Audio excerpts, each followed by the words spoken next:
အားလုံးမင်္ဂလာပါဒီနေ့မျှဝေပေးမှာကကျွန်တော်ဒီ single phase motor အမျိုးအစားများဖြစ်တယ်ကျွန်တော်ဒီ reversion motor split phase motor ကျွန်တော်ဒီ capacitor motor ကျွန်တော်ဒီ universal motor ရှေ့တက်ဖို့ motor ဆိုတော့အခြေခံအဖြစ်၅မျိုးလောက်ရှိပါတယ်ခင်ဗျာကျွန်တော်ဒီအခြေခံအဖြစ်၅မျိုးထဲမှာရှိတယ်ကျွန်တော်ဒီ၅မျိုးမှာဒီ reversion motor reversion motor ရှိမယ်ကျွန်တော် split phase ရိုးရိုးသွင်းခဲ motor ရှိမယ် capacitor motor ရှိမယ်ကျွန်တော်ဒီuniversal motor ရှိမယ်ရှေ့တက်ဖို့ motor ဖြစ်မယ်ရှိမယ်ဒါတွေအချက်၅ချက်ထဲမှာကျွန်တော်ဒီ motor single phase motor မျိုးစားတယ်ဒါဒီကျွန်တော်ဒီ split phase induction motor ဖြစ်ပါတယ်ဒီကောင်ကဒီ split phase ဆိုတာရိုးသွင်းခဲ motor မျိုးစားဖြစ်ပါတယ်ဒီကောင်ဒီမှာကျွန်တော်ဒီ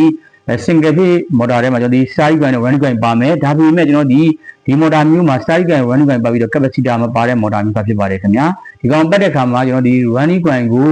ဦးစားပေးပတ်ထားပြီးတော့ running point ကိုအသက်ရည်များများနဲ့ကျုပ်ကိတ်ကြီးကြီးနဲ့အသက်ရည်များများနဲ့ပတ်ထားတုံးထားတဲ့ motor မျိုးစားဖြစ်ပါတယ် side point ဒီကျုပ်ကိတ်တေးသေးလေးနဲ့အသက်ရည်နည်းနည်းလေးပဲတုံးထားပြီးတော့ကျွန်တော်ဒီကောင်ကို capacitor ဘာပါလဲဆိုတော့ဒီ governor ပါမဲ့ motor ဖြစ်ပါတယ်ခင်ဗျာ governor ပါတဲ့ motor မျိုးစားဖြစ်ပါတယ် single phase motor မှာ three phase induction motor ပေါ့နော်ရိုးသွင်းခဲ motor ဖြစ်တဲ့ကျွန်တော်ဒီ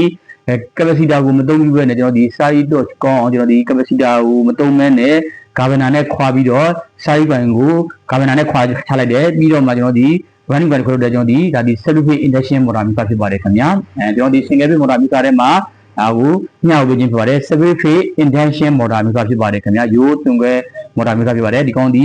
side point ကိုအသက်ရည်များများနဲ့ပတ်ထားပြီးတော့ပိတ်များများနဲ့ပတ်ထားပြီးတော့ running point ကိုအပိတ်များများပတ်ထားကျုပ်ကြီးပတ်ထားတယ် side point ကိုတော့ဒီအသက်ရည်ဒီ gate ဟိုပေါ့ဒီ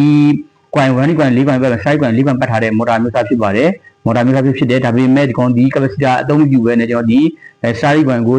လေအားကောင်းပြီးတော့ side ကို side dot ရုံးအားကောင်းအောင်လုပ်ပြီးတဲ့အခါမှာ governor ကိုခွာချပြီးတော့ side point ကိုအသုံးပြုရတဲ့ running point ဒီမျိုးတဲ့အသုံးပြုတယ်ကျွန်တော်ဒီ